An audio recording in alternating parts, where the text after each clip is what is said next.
রাজনীতিতে মাথা খাওয়ানো আপনার কাজ না। আপনি প্রজাতন্ত্রের কর্মচারী, চাকর বাকরের মতো থাকবেন। Let the politician sort it out. রাজনীতিবিদরা, রাজনৈতিক দল ডিসাইড করবে কি হবে কি হবে না। আপনি কর্মচারী, কর্মচারীর মতো থাকেন। অতএব এবং তার বক্তব্যগুলো দেখেন, সেনাপ্রধানের বক্তব্য, চুপ্পুর বক্তব্য, ভারতের ফরেন মিনিস্ট্রির বক্তব্য, ভারতের সেনাপ্রধানের বক্তব্য একে শব্দে শব্দে মিলিত হয়ে যাচ্ছে। Inclusive politics.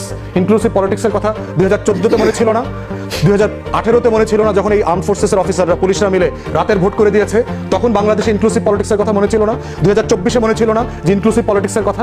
এখন কেন আওয়ামী লীগকে পুনর্বাসন করতে গিয়া আমাদেরকে ইনক্লুসিভ পলিটিক্স শেখাচ্ছেন? ভারত বলছে বাংলাদেশে নাকি নির্বাচিত সরকার না আসলে, ইনক্লুসিভ নির্বাচন না হইলে শান্তি শৃঙ্খলা ফিরে আসবে না। এতদিন বুঝেন নাই? 16 বছর ধরে এগুলো মনে ছিল না, তখন যে ফ্যাসিবাদ কায়েম করেছেন আপনার। অতএব ইনক্লুসিভ পলিটিক্স কি জিনিস সেটা আমরা জানি, আমরা বুঝি বলি আপনাদেরকে বলছি, get out of politics. This is not your business. দয়া করে রাষ্ট্রটাকে রাষ্ট্র হইতে দেন, এই রিপাবলিকটাকে রিপাবলিক হইতে দেন, 1400 শহীদের রক্তে গড়া দেশটাকে দেশ হইতে দেন, এটাকে ধ্বংস করে দেন না। এখানে এই বিষয়টা গুড আওয়ামী লীগ, ব্যাড আওয়ামী লীগের এক্সাম্পল এর আগে আমরা দেখেছি। আচ্ছা, 75 পরবর্তী বাস্তবতায় আওয়ামী লীগ 4 টুকরা হয়ে গেছিল। মিজান চৌধুরী আওয়ামী লীগ বাকশাল আব্দুর রাজ্জাক চালাচ্ছিলেন, তারপর ডক্টর কামাল হোসেনকে আনছে। কেন আনছে ডক্টর কামাল হোসেনকে? ওই যে গুড আওয়ামী লীগ হিসাবে আনছে, যে এই ক্রিমিনাল সিন্ডিকেটকে যদি পুনর্বাসন করতে হয় তাহলে জনগণকে ধোঁকা দেওয়ার জন্য আমার একটা ডক্টর কামাল হোসেন লাগবে, যার একটা ইন্টারন্যাশনাল ফেম আছে, একটা ক্লিন ইমেজ আছে, দেশে বিদেশে লবি করতে পারবে, দিল্লির দালালি করতে পারবে ভদ্র ভাষায়। এখন দেখেন কান আসতেছে গুড আওয়ামী লীগ, সাবের হোসেন চৌধুরী ব্যক্তি মানুষ হিসাবে ভালো মানুষ, দুর্নীতির কোনো অভিযোগ নাই ওনার ব্যাপারে, এই ব্যাপারে আমি একমত। কিন্তু আওয়ামী লীগ তো করছে।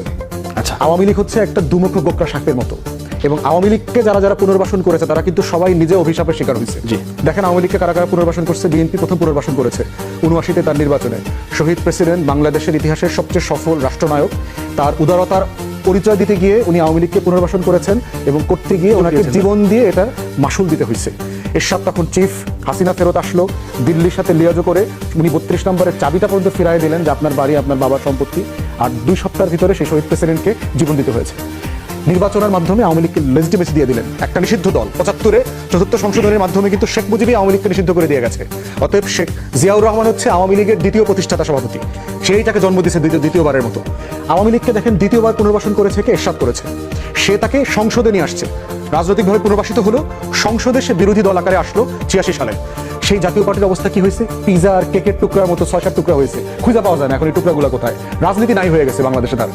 তৃতীয়বার আওয়ামী লীগকে পুনর্বাসন করেছে জামাত, 94, 95, 96 একসাথে আন্দোলন করে বিএনপির বিরুদ্ধে 173 দিনের হরতাল, জ্বালাও পোড়াও, হেন কিছু নাই তা করে নাই। সেই জামাতকে আওয়ামী লীগ কি করছে? নাস্তানাবুদ করে দিয়েছে গত 16 বছরে। হাজার হাজার নেতা কর্মীকে গুম, খুন, হত্যা, নিপীড়ন, মিথ্যা মামলা, হেন কিছু নাই যা জামাত শিবিরের উপর করে নাই। চতুর্থবার আওয়ামী লীগকে পুনর্বাসন করেছে 111-এর সরকার। বাংলাদেশের দালাল ব্যুরোক্রেসি, বাংলাদেশের দালাল মিলিটারি অফিসাররা, আর্ম ফোর্সেসরা, গণমাধ্যমরা, সুশীল সমাজরা মিলে সেইখানে বাংলাদেশে আওয়ামী লীগ কি করেছে? গণমাধ্যমে টুটি চেপে ধরেছে, আমার সিভিল ব্যুরোক্রেসি নষ্ট করে দিয়েছে, মিলিটারি ব্যুরোক্রেসিকে নষ্ট করে দিয়েছে, রাষ্ট্রের প্রত্যেকটা কাঠামো ধ্বংস করে দিয়েছে। অতএব আওয়ামী লীগ হচ্ছে একটা অভিশপ্ত রক্তধারার নাম। অতএব যারা পুনর্বাসন করবেন তাদেরকে বলবো ইতিহাস থেকে শিক্ষা নেন। Coming back to the point of the military engagement, হাসনাতের বক্তব্য খুব পরিষ্কার। এই ডিজিএফআই, এনএসআই এর গুন্ডামি, মাস্তানি, বদমাইশি গত 16 বছর থেকে আমরা দেখতেছি, কন্টিনিউ দেখছি। ডিজিএফআইকে দিয়ে রাজনীতি করানো, দল বানানো, দল ভাঙানো, এই সব কিছুর পলিটিক্স তো আমরা গত 50 বছরে দেখছি। ক্যান্টনমেন্টে নিয়ে অমুকরে থ্রেট দেওয়া, উঠায় নিয়ে আসা, বিচারপতিরে এয়ারপোর্টে লাথি মারা বাইর করে দেওয়া, এই ডিজিএফআই এগুলো তো আমরা দেখছি। প্রশ্ন হচ্ছে টার্কিতে, ইজিপ্টে, পাকিস্তানে ওখানকার গোয়েন্দা সংস্থার এই কাজগুলো যেটা হয়েছে তারাকে রাষ্ট্রকে করতে দেয়, রাষ্ট্র করতে পারে নাই তারা। অতএব এই গণতন্ত্রের যাত্রা যেটা আমরা শুরু করেছি নতুন করে আবার গত অভ্যুত্থানের পরে, বাংলাদেশকে যদি আবার রাষ্ট্র বানাতে হয়, keep them out of politics. Armed forces senior leadership কে বলছি, গোয়েন্দা সংস্থাগুলোকে বলছি, for God's sake get out of the politics. This is not your business. ব্যবসা করা যেভাবে আপনার কাজ না, রাজনীতিতে মাথা খাওয়ানো আপনার কাজ না। আপনি প্রজাতন্ত্রের কর্মচারী, চাকর বাকরের মতো থাকবেন। let the politicians sort it out. রাজনীতিবিদরা, রাজনৈতিক দল ডিসাইড করবে কি হবে কি হবে না। আপনি কর্মচারী, কর্মচারীর মতো থাকেন। অতএব এবং তার বক্তব্যগুলো দেখেন, সেনাপ্রধানের বক্তব্য, চুপ্পুর বক্তব্য, ভারতের ফরেন মিনিস্ট্রির বক্তব্য, ভারতের সেনাপ্রধানের বক্তব্য একে শব্দে শব্দে মিলিত হয়ে যাচ্ছে। Inclusive politics. ইনক্লুসিভ পলিটিক্সের কথা 2014-তে মনে ছিল না, 2018-তে মনে ছিল না, যখন এই আর্ম ফোর্সেসের অফিসাররা, পুলিশরা মিলে রাতের ভোট করে দিয়েছে, তখন বাংলাদেশে ইনক্লুসিভ পলিটিক্সের কথা মনে ছিল না, 2024-এ মনে ছিল না যে ইনক্লুসিভ পলিটিক্সের কথা। এখন কেন আওয়ামী লীগকে পুনর্বাসন করতে গিয়া আমাদেরকে ইনক্লুসিভ পলিটিক্স শেখাচ্ছেন? ভারত বলছে বাংলাদেশে নাকি নির্বাচিত সরকার না আসলে, ইনক্লুসিভ নির্বাচন না হইলে শান্তি শৃঙ্খলা ফিরে আসবে না। এতদিন বুঝেন নাই? 16 বছর ধরে এগুলো মনে ছিল না, তখন যে ফ্যাসিবাদ কায়েম করেছেন আপনার। অতএব ইনক্লুসিভ পলিটিক্স কি জিনিস সেটা আমরা জানি, আমরা বুঝি বলি আপনাদেরকে বলছি, get out of politics. This is not your business.